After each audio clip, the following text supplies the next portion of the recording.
Acompanham pela internet. Hoje celebramos o segundo domingo depois da Páscoa, que é o domingo chamado do Bom Pastor.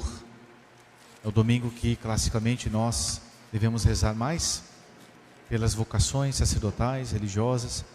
De modo especial, rezemos pelos nossos seminaristas, pelo nosso seminário, por aqueles que estão lá se formando no estudo, na oração, na prática das virtudes, preparando-se para o sacerdócio, para o sacramento da ordem. Nosso seminário fica em Campos. Nós temos ali vários seminaristas que estão dedicados a esse tempo de formação. Deixaram as suas casas, deixaram as suas famílias, talvez um futuro brilhante, uma profissão, depois um conforto de constituir uma família, por exemplo, para se dedicar exclusivamente a Nosso Senhor, a servir Nosso Senhor e a servir a Santa Igreja. Em uma palavra, em se dedicar-se à salvação das almas. Muito bem, rezemos, portanto, pelas nossas vocações. Fomentemos também entre as nossas famílias o valor do sacerdócio. Hoje é o domingo em que nós devemos olhar para o padre, para o sacerdote, porque ele é Jesus como pastor para nós hoje. Jesus tinha dito: eu não vos deixarei órfãos. E na pessoa dos nossos sacerdotes, dos nossos bispos e sobretudo do Santo Padre, nós temos ali Nosso Senhor, que aqui e agora cuida de nós. É interessante como Deus não nos abandona, mesmo sensivelmente. Deus coloca à frente de uma comunidade, de uma paróquia, de uma comunidade religiosa, ou mesmo pastoreio de uma diocese, um pastor, que é um sacerdote, um homem consagrado a Deus, um homem tirado, como diz o autor da carta aos Hebreus, tirado dentre o povo e constituído a favor do povo naquelas coisas que são de Deus, que dizem respeito às coisas de Deus.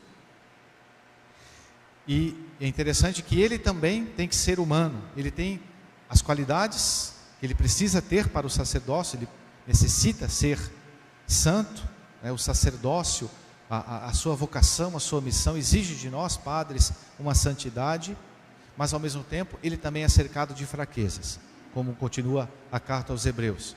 Ele mesmo oferece sacrifícios, não só pelos pecados do povo, mas também pelos seus próprios pecados, porque ele mesmo é cercado de fraquezas.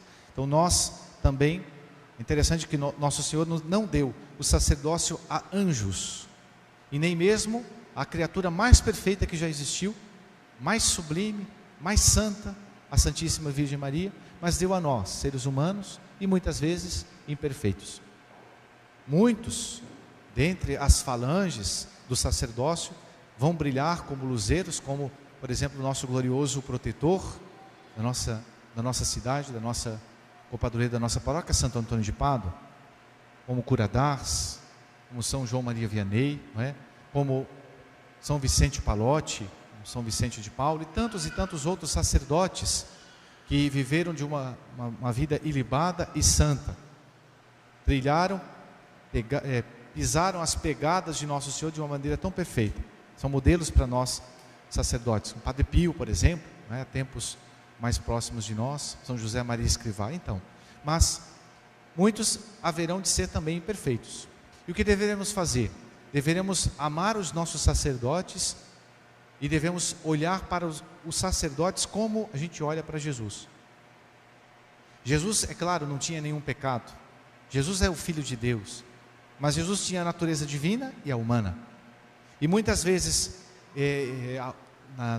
quando ele viveu aqui na terra, Nosso Senhor, ele era ultrajado, era desprezado, sofria afrontas e foi crucificado porque muitas pessoas olhavam apenas para o lado humano de Jesus e não chegavam a ver, sobre o véu da humanidade, a divindade do Senhor. Também nós fiéis, se nós olharmos para os nossos pastores, nós vamos ver qualidades e defeitos, vamos ver virtudes e pecados, luzes e trevas. Como a gente olha, por exemplo, para a história da igreja, a gente vê tantos e tantos casos assim. Não só sacerdotes, mas bispos e até mesmo santos padres, papas, que não tiveram uma vida tão exemplar. O que devemos fazer? Não devemos olhar para o lado negro, o lado ruim, o lado de trevas dessas pessoas, porque nós todos também temos um misto dentro de nós de luzes e trevas. Quiçá tivéssemos apenas luzes, quiçá fôssemos santos e ilibados, mas a gente deve olhar sempre para aquilo que nosso Senhor utiliza daquele sacerdote. E pode ser o padre mais simples, pode ser o sacerdote às vezes cercado de enfermidades, de doenças, algo quebrado pela idade, ou mesmo sem dotes naturais, não é? Ou sem muitas virtudes, não importa. Ali está sempre a figura de Jesus, escondido, que cuida de nós, e que cuida de nós com carinho. Em qualquer paróquia, em qualquer igreja que nós entrarmos, nós vamos encontrar ali um sacerdote. E o respeito que a gente deve ter pelo padre, e o amor e a veneração que a gente deve ter por aquele ministro sagrado. É interessante que no começo da igreja houve um debate, uma corrente de teólogos de pensamento que diziam que os sacramentos, que eles eram, quando fossem administrados por maus ministros, eles não seriam válidos. E a igreja definiu que não, que a validade dos sacramentos independe do valor, da virtude daquele a quem administra o sacramento, de quem administra o sacramento, né? Do ministro, porque ele opera pela própria força do sacramento, que nós chamamos na teologia de ex opere operato. E é interessante, porque já pensou os senhores, se os nossos sacramentos não fossem válidos, ou dependessem da virtude, do mérito de quem administra.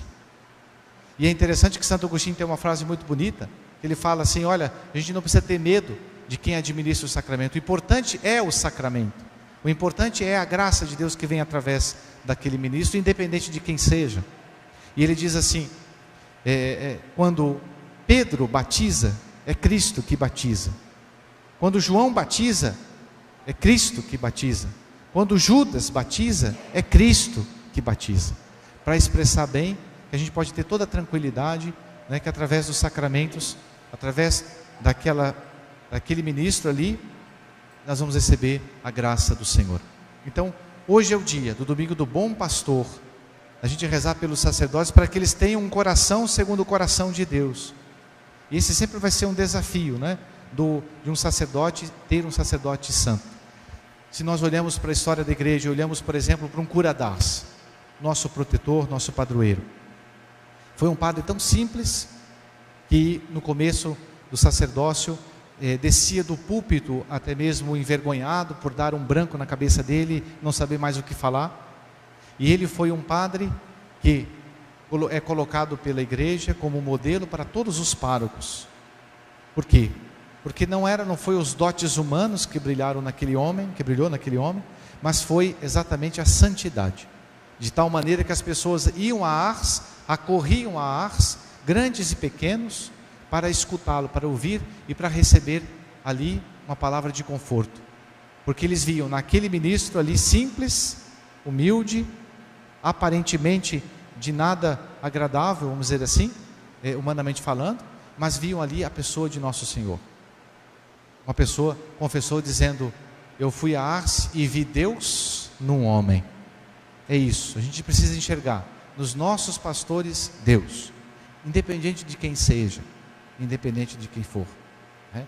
Amarmos os nossos padres significa a gente quase que como fazer com nosso pai em casa, não é? Nosso pai tem muitos defeitos, a gente como que não fica olhando muito para os defeitos do pai, apenas ama e honra o pai, embora sabendo que ele tenha muitos defeitos. Assim é um sacerdote. Como nós devemos ser gratos pelos padres. Como é que a gente faz para ser grato? Sendo reverente, tendo respeito, não é? Procurando rezar pelo padre, se sacrificar pelo padre. O melhor presente é esse, é no escondimento da nossa alma a gente dedicar-se à oração e talvez algum sacrifício pelo nosso sacerdote, pelo padre, por aquele que está ali no fronte do combate, né? Então rezemos pelos nossos padres, amemos os nossos sacerdotes, independente de quem sejam. E sobretudo, se um padre estiver à frente, se o padre que estiver perto de nós for santo, nós seremos os primeiros a sermos beneficiados dessa graça, não é? Peçamos a nosso Senhor santos sacerdotes, muitos santos sacerdotes. Louvado seja nosso Senhor Jesus Cristo.